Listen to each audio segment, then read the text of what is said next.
Shalom, friends. It's Rabbi Jenny Solomon here at Beth Myers Synagogue with a Mincha moment. This week, we begin once again the book of Exodus, of Shemot, which opens with our people's great story, a story that begins in slavery and ultimately leads to liberation and redemption. And in those opening chapters, there's a moment that I always find so powerful, so touching. Through slavery, through suffering, eventually our people cry out. And the text says, Vayishma Elohim et nakatam, that God heard Shema, their cries, their groaning.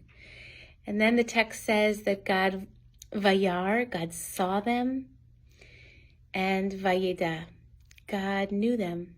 God took notice. God held them in awareness.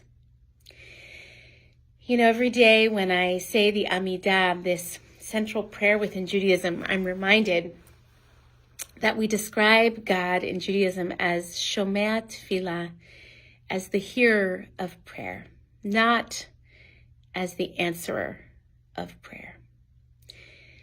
Though we wish, many of us, perhaps a childlike part inside of ourselves, that like a genie in a bottle, God would answer our prayers, respond to our wishes and our desires, always in the affirmative. That's not the Jewish idea of God.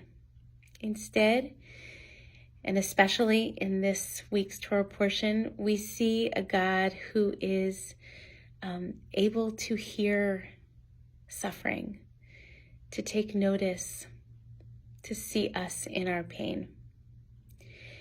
And for anybody who's had the precious experience of being heard and seen, known, understood, and held in heart and mind amidst our suffering, you know what a precious gift that is.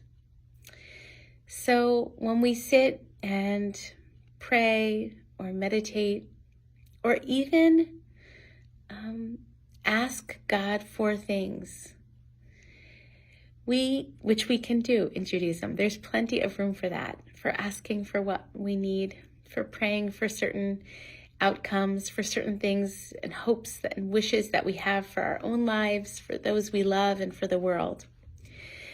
But we hold also a kind of knowing that God is ultimately Shomea Tefillah, above and beyond answering our prayers. God is the hearer of prayer.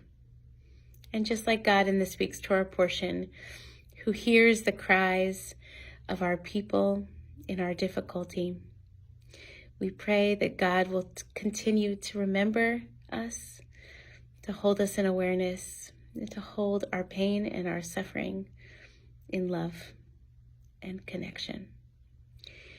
We can experience this through God directly, and I believe we can experience it through each other when we listen deeply to one another, when we see each other and take notice and hold each other's pain in our own precious and intimate awareness.